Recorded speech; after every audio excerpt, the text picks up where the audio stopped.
Hold up, hold up, hold up. It's that boy G playing. Don't give a damn. He cooler than a fan. Walking real tall. Some say he's a man.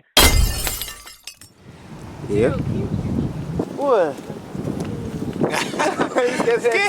Following you, look. You can't show them your skin. Look. Yeah. Look. Yeah. Come on, right there. It's It's kind all of bold. We good, though. bold. I Right ain't there. paying attention for King Hearn. We out here. Yes, sir. Dallas, Texas. Man. How's everything going for you, man? Hey, man. Life is real good, man. Blessed. I got to give honor to God, first of all, because without him, I wouldn't even be out here right now to be able to tell my story. Yeah. You know, so appreciate you coming out all the way to the city, man. Yeah. Hollering at me, hitting me up. Anything I can do to help anybody from Louisiana, anybody period out here trying to do something, man. I'm all down for that, man. I want to say this, man. How was the transition coming from the small town and now you in the big city? What's going on, man? Transition from a small town, you know, from Leesville, Louisiana. Yeah. Population probably less than 10,000 people, man. So coming out here, 5 million people out here, you know, it was a challenge mentally, Yeah. physically, and spiritually, you know, because there's so much temptation out here. And to stay focused, man, the city can swallow you whole. I tell people that all the time, man. Yeah. But, you know me, I speak that Kinglish. You know, I got God in my life. Straight up. Keep my people with me, so, you know, it was kind of easier than normal to anybody else, you know what I'm saying? I just thank God because it happened good, kind of smooth, and I'm out here right now. Yeah, let's do it, man. So I want to say this, man. Let's go back. You from Leesville, Louisiana. Yes, sir. How was it like growing up in Leesville for you, man? Man, Leesville, it was like, man, you know, a lot of people don't know me. If you don't know me, you know, I played basketball in high school, state champion. I heard you was a star. Graduated class 2001, state champion. You know, I played basketball and grew up, but at the same time I was rapping. They used to call me the freestyle king of Louisiana. I used to go off for about 30, 40 minutes, you know. Anywhere we go, I rap. That's all I used to do is rap. But then I got the hustling stuff too at the same time, ninth grade. So the hustling money started interfering with everything I had my focus on. I really supposed to stay in school, play basketball, and even after I graduated, I should have went to college. I still had a chance to do that, but I was so far in the streets, and it kind of detoured me, and it cost me my life, you know. It cost me 10 years in the feds.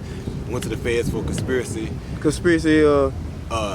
Hard, soft, X and weed, conspiracy to distribute, you know, and traffic.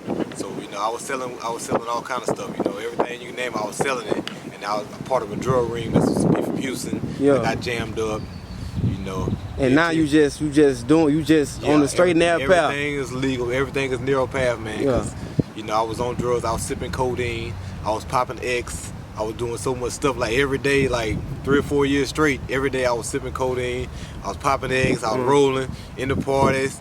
You know, at the same time, I'm rapping still. Yeah, but it was just the street life. It was just the street life. You know, I'm just using the rapping thing, trying to cover up for the money that I'm making in the streets, and acting like, you know, trying to think everybody think, okay, he rapping, he making money rapping, ain't doing too much. Cause I'm from a small town where everybody know everybody. You know, you know, they telling my mama, they telling my dad, they telling my brother, my sister, everybody like, hey man, your brother out of control, he doing this, he doing that.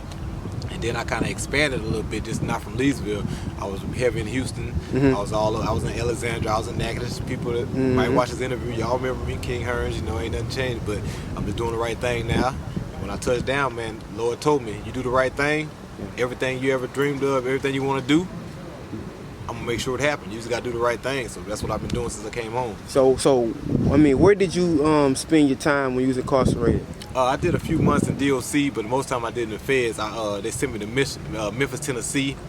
I went to Memphis, Tennessee. I was down in medium high security when I first got jammed up. So me being from Leesville, Louisiana, small town, getting on that plane, handcuffed and shackled on, going to a place where people with life sentence, walking around, everybody got life, and it was a major situation, you know. So I really had to get my mind right, but I can thank God for sending me away from my hometown, because I feel like if I went to my hometown, it just would have been like a slap on my wrist. I really couldn't have grown to the man that I am now, because when you go somewhere far, you ain't got your homeboys, you ain't got no family, you ain't got nobody that could bail you out or anything like that, so you just really got to depend on God, you know, and put your faith in Him. So did you do like 10 years flat, or I did like 6 months here, a year there? No, I got locked up. I did 8 years and 9 months. I had 10 years. I got a drug program. I went to a program for 18 months, and it took off a year of my sentence. Yeah. So that helped me out right there, and that was the place I went to, Forest City, Arkansas, when I was in the feds with T.I. and Hot Boy Turk. Yeah, I was about to ask you about that. I remember you told me that you and T.I. y'all was locked up together and stuff. How was all that? How was that experience? Man, it was epic, man, because, you know, they come in with, you know, T.I. came in there with, 18 months or something like that, so he come in there, I'm already in. That's already my compound. You know, when it comes to, I'm playing basketball, one of the best in basketball on there. I'm rapping, I was refereeing, and it was kind of funny because I ain't tell too many people about the story though. But when Tip was there, you know, I was like, I'm not gonna approach this man like that because he had so many people approaching him like that. Yeah. But I said, if he come to me, then we could talk. You know what I'm saying? So really, before we first talked, he was coaching the basketball team and I was refereeing.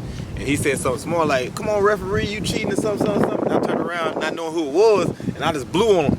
And I'm like, oh, this Tip. I'm like, oh, man. I might have blew my opportunity for him to holler at me, you hear me? But it was all good. Then later on down the road, we was on the yard, and he hollered at me, brought me to his unit. We sat down on the bed, and he was asking me, like, basically, man, how you did all this time, man? He's like, the time was getting to him. He was like, man, how did you do all this time? I'm like, man, honestly, man, if it weren't for God, I couldn't have did this, man, because that's the only thing that kept me for real, so. Yeah.